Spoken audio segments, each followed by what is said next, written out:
We're going to go ahead and call the meeting to order. Michael, we're going to begin a little bit out of order just to assure quorums. We're going to begin with the Human Resource Committee meeting.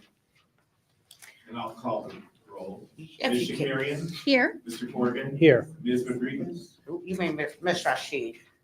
Oh, me, yes. Okay. Oh, I'm sorry. And Ms. Veronier. All right. For the Human Resources Committee report, I am pleased to present Exhibit 6 to the committee, the regular employment report detailing new hires, transfers, resignations, retirements, and terminations. So moved. Second. Ms. Shakarian, Yes. Mr. Corrigan, Yes. and Ms. Rashid. Yes. And it is my pleasure to present Exhibit 7, Retirement Recognition Citation, a citation for the 2 retirements noted in the prior reports. Jan Sikorsky for 17 years and Anise Jefferson after 7 years. So moved. Second. Ms. Shakarian, Yes? Mr. Corrigan. Yes. And Ms. Rashid. Yes. Since we have a little bit of time, Mr. Skirty can give you a little history on Mr. Sikorsky. Sure. So Mr. Sikorsky was at our OLBPD and he served as a page for 17 years. But the amazing story is he came back to us as a page. He spent 35 years with us prior to that. Really? So when I called Jan and I said, what can we do? We want to have a party. He's like, no, just thank you. He was just very complimentary and loved his service, but he served over half a century with us at Cleveland Public Library. So an amazing career here. And I joked with him and asked him when he was coming back, and he said, not this time. Can that citation be then updated to reflect 17 years after a prior 35-year or whatever that year tenure was? We did not know that. What you exactly just said. What- Yeah. Yeah, we can do that. Where was he for most of 35? OLBPD. Oh, so Yeah. he just fell in love with that service. Yeah, and then they That's brought great. him back right away. And also Mr. Collins, who was there, he did the sort of a similar thing. He was a manager, but I think people really fall in love with working with the community at OLBPD and come back and either work or in a volunteer capacity. Yeah. So they saw all the names for the department that we had. Yeah. Because it's had multiple names Yeah. in my 37 years. Thank you Yeah. for that extra context. Yeah, That's absolutely. very lovely. And that is the conclusion of the Human Resources Committee.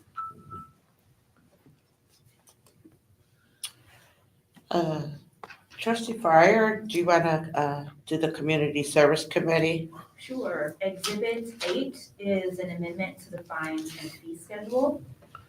We'll go ahead and read that. Whereas the state auditor requires that the fines and fees assessed by Cleveland Public Library be approved by the Board of Library Trustees, and whereas the fines and fee schedule is revised and updated as needed from time to time to provide greater clarity and definition to library operations and services, and whereas on June 18th, 2024, the board revised the fines and fee schedule to update the replacement fee for Wi-Fi hotspots, raising the replacement cost from $75 to $90. And whereas the current fines and fee schedule needs to be revised further in order to update the replacement fees for other components of the Wi-Fi hotspots, which will be revised to increase the replacement cost to $10 for the mobile hotspot cable and $20 for the case, for a total $120 replacement cost for all mobile hotspot components. And whereas the fines and fee schedule needs to be further revised to include an up-to-date listing of meeting spaces in the lowest slopes wings and main library that are available for patrons and groups to reserve, as well as the updated fees for such spaces, which are shown in Exhibit A to this resolution. Now therefore be resolved that the Board of Library Trustees approves the revised fines and fee schedule as attached to be effective February 1st, 2025. So moved. Second.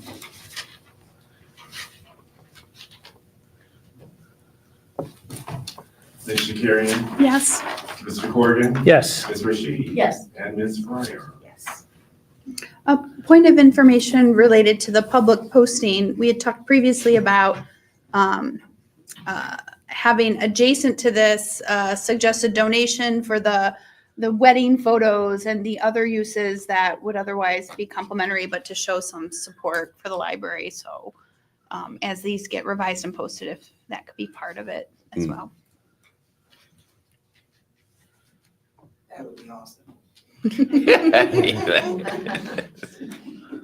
We don't charge much for that, all the weddings and engagements and graduations or, I mean, we have time, so. Do we? We don't, we ask. if For- you'd like to. Donation. And how does that work out? How's that working out for us? 13,000 so far. Oh, really? I'm sorry. Sure, Mark. You're fine. So I believe on our website, it mentions that people can make a donation. So I think last year, especially thanks to some of our amazing staff, we received a lot of donations. So we don't charge for photos, those types of visits. So since you know the number, you get the money. What was the number last year?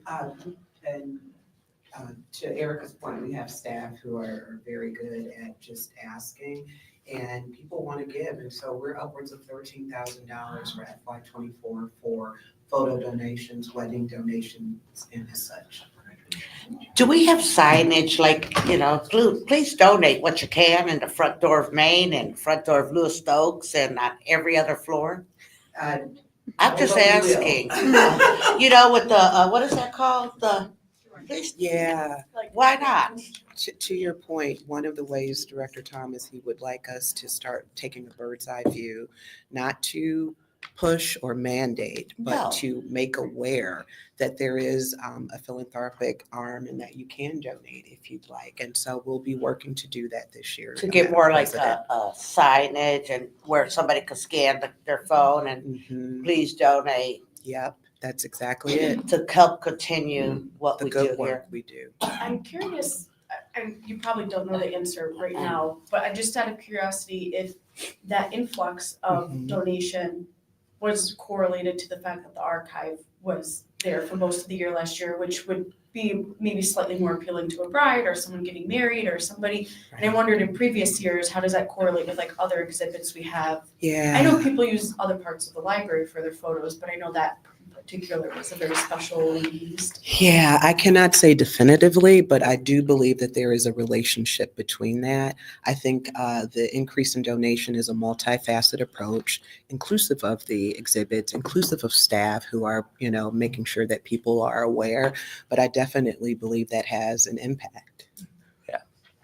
Do you think most people know about the use of the library in that capacity from mainly word of mouth, or if you've been here before? And has there been any thought about figuring out ways to Promote. market to appropriate people who would be helping folks with wedding photography, et cetera? Since, I know it's a relatively small part of the pie, but it might help get more folks in if they knew about the possible uses of the spaces in that regard.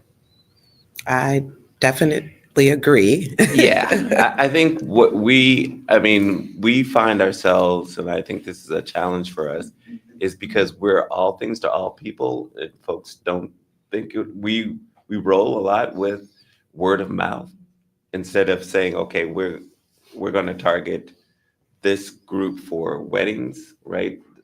That just hasn't been how we've typically been looking at how we go and do things. Folks hear that, they see friends who've done their wedding photography or other people who get married here and see it through social media. I think to your point, Trustee Rashid, about where the difference was from the archives was our first thing that really went viral and really put itself out there. And people started to see us and coming down and visit us. And then they started to come in. That was different than any other exhibit we've had in that sense, right? And we're finding similar things with the band, right? That people are coming down and and we want to build on that. We have to figure out how do we keep creating exhibits that are going to drive people here, that are accessible to everyone, that everybody wants to see. So, and with that, the more bodies you get down here, the more people who might be able to see a sign or see a QR code saying you can donate and things of that nature. So, we're having those conversations about what are the best ways to market. But to me, it's always going to be word of mouth for us as an organization. Well, I know, yesterday my phone was really going crazy, Kicking It with Kenny had the band. Mhm. Ah, And yes. everybody was texting me, put on channel 8. I said, I know already. But yeah, it's just stuff like Yeah. what you were saying, that's a nice. Has anyone ever done their like wedding ceremony in the library?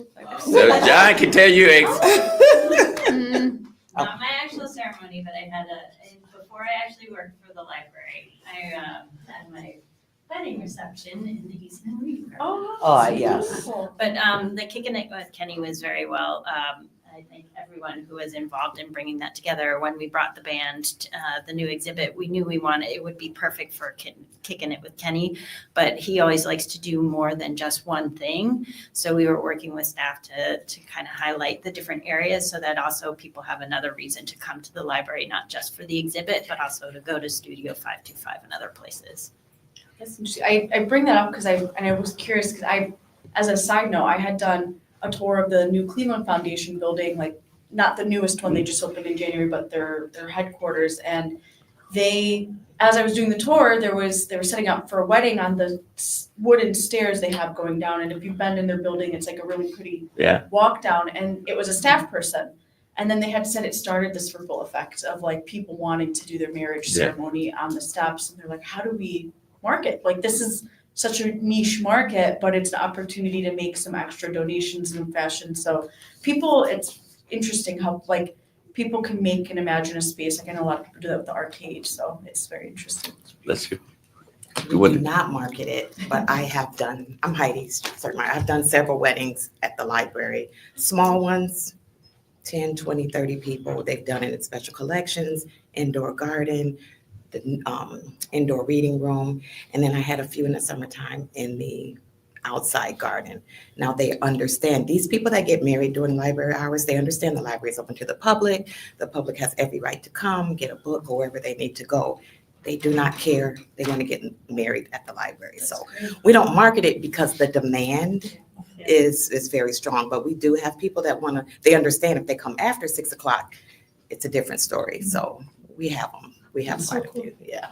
Nice. It's really, I think it's really great to hear, and I know while we're talking about weddings, certainly I'm thinking of events in general. But I do think I would be curious because sometimes it may be because you really like the space, you know what I mean? It's allows for great photography, but sometimes it could be a personal story as to what the library means to you. And when we can, it might be helpful to learn more of like, why are you using this space? Because we could be able to highlight the story. If someone is a lifelong patron or, you know what I mean? Well, that might help with the word of mouth and more of a marketing. you want to let the cat out of the bag here? Is there a cat? I don't want to get married either. Do you want to? She's not Look. here. I mean, she's not on the 10th floor, I don't think. Do you want me to find her? No, your story. My story? No, the marketing campaign. Oh, your story. Oh. I was like, what? Mhm. So part of the idea is to collect stories about our staff as well as our patrons, because your story starts here. And that's a lot about what the nice. marketing campaign will be focused on this year. We will have a story to share. Yes. Thursday. Yes. It's emblematic of the city. And to that point, what we wanted to do is, I think the board has always asked us to think more in like not just statistics, but about how we affect people. So every month at the board meeting, we're going to bring a staff member and patron forward with their story about how the library helps shape or Oh, that would be affect their nice. life. So we'll have some folks here Thursday to tell you a story about how one of the libraries was instrumental in changing someone's life. Well, thank you. And I tried to give Allison a little bit more time. So we're going to go ahead with finance for informational purposes only. It's fine. So Exhibit 1 is a resolution to accept the gifts for month of December. Is there something outrageous there that we should know about? Outrageous. Yeah. No, the largest gift was our payment, our fourth payment that we received from the Mandel Foundation for the 50% completion on the Glenville branch in the amount of $600,000. That's great. And the Schweinfurth Fund is still always does something, so. Yeah, we receive an annual RMD from the Schweinfurth Fund now, no longer reimbursement. So they give us a distribution annually at the end of the year. That's great. And the tech centers, that's the regular Best Buy thing. Yes, that's for the 10,000 refresh and retool grant, and then also the annual operating grant of 44,000. Super. And the Founders Fund was just, what was that, somebody's gift? Or was that an allocation? That was the support donation from the foundation for the Golden Gala for the AT&T donation. Okay. Great. And Exhibit 1 will go to the full board on my motion, so moved. I believe this is. Oh, because it's Yeah. information, that's right. Okay. So Exhibit 2 is the resolution authorized payment of fees to the Cleveland Special Review Fund for the calendar year 2025. And that's the usual explanation, implementation of GFOA's pricing model. And This year, I'll just point out that the annual contract costs will not be reduced by the unencumbered balance. The unencumbered balance as the special revenue closed last year was $349,439, and that amount will be carried forward to next year for unforeseen expenditures. So the comparison in the contract cost to the prior year costs are the unreduced costs, but those were reduced by $338,000 last year, applying half of the unencumbered balance. okay. So Jamie from CleveNet will be at the Thursday board meeting, and it will do a presentation before the board meeting That will be. at the beginning of the board. Super. And then Exhibit 3 is the resolution authorizing amendment to current agreement with Cleveland State for the tutoring services and authorizing an agreement for the next 13 months. So I wanted to give a little explanation on that. So our current agreement with America Reads Tutoring, we have exhausted all of the funds. And the reason for that is because the tutors sometimes get new jobs or they have to focus on school. So we have to make sure we have enough tutors in our branches to service the kids. This is a very popular program. Last year, we serviced almost 5,000 students in 2024. The highest branch in the spring was Rice with 336 students, and in the fall, it was Sterling with 531 students. So as you can see, it's a very popular service, and we want to make sure that we're able to maintain it, make it sustainable and available to our students. That's great. Exhibit 4 is a resolution authorizing transfer of funds from the general fund and the building repair fund. This is our usual housekeeping measure. Yeah, as we closed the year, the general fund had an unencumbered balance of just over $34 million. And then after the general fund receives the repayments from the special revenue funds for the advances out, and the board also approved the transfer in December to the debt service fund for 2025. And then our current certified operating revenue in the general fund is just over $71 million. And our 2025 operating appropriation is just slightly over $66 million. So if we did transfer out $9.5 million to the building and repair fund, the general fund would have an unencumbered balance of $27 million. And if our goal in our strategic priority is to maintain at least 4 months of operating expenditures in our unencumbered balance. So if our 2025 operating appropriation is $66 million, that would require us to maintain $22 million. So we are going with our original plan of transferring over $1.5 million for our ongoing capital maintenance in the building and repair fund, and applying $8 million to our phase 2 of the facilities master plan. And applying this $8 million to our second phase of debt could save us over $15 million in a 30-year period. That's great. And I think that's it for finance, except for the customary reports. Oh, the First year. Amendment, I'm sorry, Yeah. another housekeeping. First Amendment to the year Yeah. 2025 appropriation.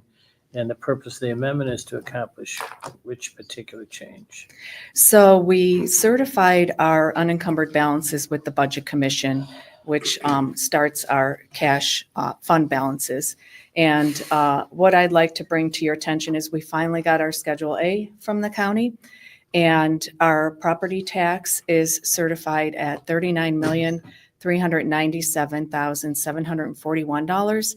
And this is just about $1 million over our last year's certification, and that's based on the decreased collection rate. The reappraisals boosted the county's assessed values like $1.8 billion. So that did go in our favor, even though our collection rate did drop. So I wanted to point that out to you. And then in the amendment, we will just be appropriating fund balances that need to be carried forward from projects and grants that weren't completed in 2024. And that's the main difference in the appropriation, is just appropriating the fund carry forward fund balances. Carrie, I know we're all anxiously looking at our mailbox for our tax bill for the year to come. What is the projected income or that you think we'll receive? Because I think something you said that was important to me. There was less collections but more payments. So do you foresee that for the following year? So there was actually so this is kind of a interesting game because it's based off of projections, right? So they're projecting what our collection rate will be. Yeah, you're talking for the library, or are you Yeah. talking as a homeowner? Just what the library. How would the library? Yeah, will so be. our collection rate has decreased to 90.26%. Our delinquent tax collection, tax outstanding revenue as we closed 24 was about $10.7 million in delinquent taxes. So it is decreasing. Okay. Because we're receiving more tax collection, is that correct?